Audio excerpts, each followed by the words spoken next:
জাতীয়তাবাদী শ্রমিক দলের সমন্বয়ক ও বিএনপির চেয়ারপারসন বেগম খালেদা জিয়ার বিশেষ সহকারী শামসুর রহমান শিমুল বিশ্বাসকে প্রধান অতিথি করে আয়োজিত এক অনুষ্ঠানে বক্তব্য দিয়েছেন পুলিশের তালিকাভুক্ত শীর্ষ সন্ত্রাসী ও ফরিদপুর জেলা শ্রমিক লীগের সভাপতি গোলাম নাসির।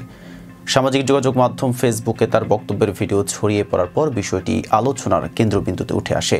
গত বৃহস্পতিবার রাজধানীর ইঞ্জিনিয়ার্স ইনস্টিটিউটে বাংলাদেশ সড়ক পরিবহন শ্রমিক ফেডারেশনের কেন্দ্রীয় কমিটির বর্ধিত সভার আয়োজন করা হয়। ফেডারেশনের ভারপ্রাপ্ত সভাপতি আব্দুর রহিম বক্সদৌদুর সভাপতিত্বে অনুষ্ঠিত এই সভায় বিশেষ অতিথি হিসেবে উপস্থিত ছিলেন ফেডারেশনের সাধারণ সম্পাদক হুমায়ুন কবির খান।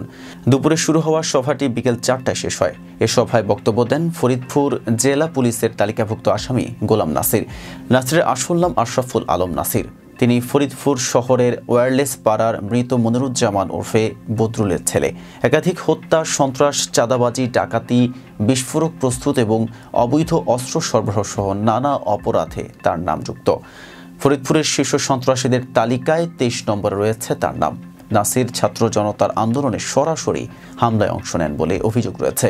বিশেষ করে গত 3 ও 4 আগস্ট ফরিদপুর জেলায় ছাত্র জনতার আন্দোলন চলাকালেই তার বাহিনী অস্ত্র নিয়ে প্রকাশ্যে হামলা চালায়। এ সময় পুলিশের ভূমিকা নিয়েও প্রশ্ন ওঠে। এসব ঘটনায় নাসিরের বিরুদ্ধে ফরিদপুর ও ঢাকায় অন্তত 5টি মামলা রয়েছে। সামাজিক যোগাযোগ মাধ্যমে ভাইরাল হওয়া ভিডিওতে দেখা যায় গোলাম নাসির অনুষ্ঠানে অতিথিদের উদ্দেশ্যে বলেন, আমি 22 বছর ফরিদপুর মোটর ওয়ার্কার্স ইউনিয়নের সাধারণ সম্পাদকের দায়িত্ব পালন করেছি।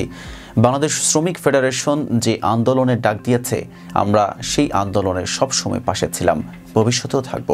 তার বক্তব্যের সময় পাশে ছিলেন ফরিদপুর মোটর ওয়ার্কার্স ইউনিয়নের বহিষ্কৃত সভাপতি মোহাম্মদ জুবায়ের জাকির, যিনি অনুষ্ঠানের সঞ্চালকের দায়িত্ব পালন করেন। বৈষম্য বিরোধী ছাত্র আন্দোলনের ফরিদপুরের সমন্বয়ক আবরার নাদিম ইতু এই ঘটনায় তীব্র ক্ষোভ প্রকাশ করেছেন। তিনি বলেন, নাসির তার সহযোগীদের নিয়ে আমাদের আন্দোলনে সরাসরি অস্ত্র দিয়ে হামলা চালিয়েছে। তার মতো সন্ত্রাসী একজন অনুষ্ঠানে বক্তব্য দিচ্ছে, এটি দুঃখজনক। আমরা তার অবিলম্বে গ্রেফতার ও দৃষ্টান্তমূলক শাস্তি দাবি করছি। ফরিদপুর কোতোয়ালি থানার ভারপ্রাপ্ত কর্মকর্তা মোহাম্মদ আসাদুজ্জামান বলেন, আমরা ভাইরাল ভিডিওটি দেখেছি এবং এ বিষয়ে তদন্ত শুরু করেছি। গোলাম নাসিরকে গ্রেফতারের জন্য পুলিশ তৎপর রয়েছে।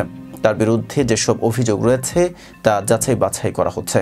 নাসিরের বক্তব্যের ভিডিও ভাইরাল হওয়ার পর ফরিদপুরের সাধারণ মানুষ ও ছাত্র সমাজে ক্ষোভের সঞ্চার হয়েছে। তারা প্রশ্ন তুলেছেন, কিভাবে এমন একজন তালিকাভুক্ত আসামি প্রকাশ্যে অনুষ্ঠানে বক্তব্য রাখতে পারেন। অনুষ্ঠানের প্রধান অতিথি হিসেবে উপস্থিত শামসুর রহমান শিমুল বিশ্বাস বা অন্যান্য অতিথিদের এই বিষয়ে কোনো প্রতিক্রিয়া পাওয়া যায়নি। তবে এই ঘটনাকে কেন্দ্র করে বিএনপি ও শ্রমিক ফেডারেশনের ভূমিকা নিয়ে সমালোচনা শুরু হয়েছে। সন্ত্রাসী কর্মকাণ্ডে জড়িত এবং একাধিক মামলার পলাতক আসামি গোলাম নাসিরের এমন প্রকাশ্য উপস্থিতি আইনশৃঙ্খলা রক্ষাকারী বাহিনীর কার্যক্রমে প্রশ্ন তুলেছে। একই সঙ্গে তার বক্তব্যে রাজনৈতিক ও সামাজিক অঙ্গনে ব্যাপক আলোচনা তৈরি হয়েছে। সরকারি ও বেসরকারি পর্যায়ে নাসিরের মতো ব্যক্তিদের এমন প্রকাশ্যে কার্যক্রম নিয়ে আরও কঠোর পদক্ষেপ নেওয়ার দাবি তুলেছেন সচেতন মহল। রাকিবুল ইসলাম রইসের প্রতিবেদনে এতক্ষণ সাথে ছিলাম মেহেদি হাসান। ফেজ দ্য পিপলের সাথে থাকার জন্য ধন্যবাদ।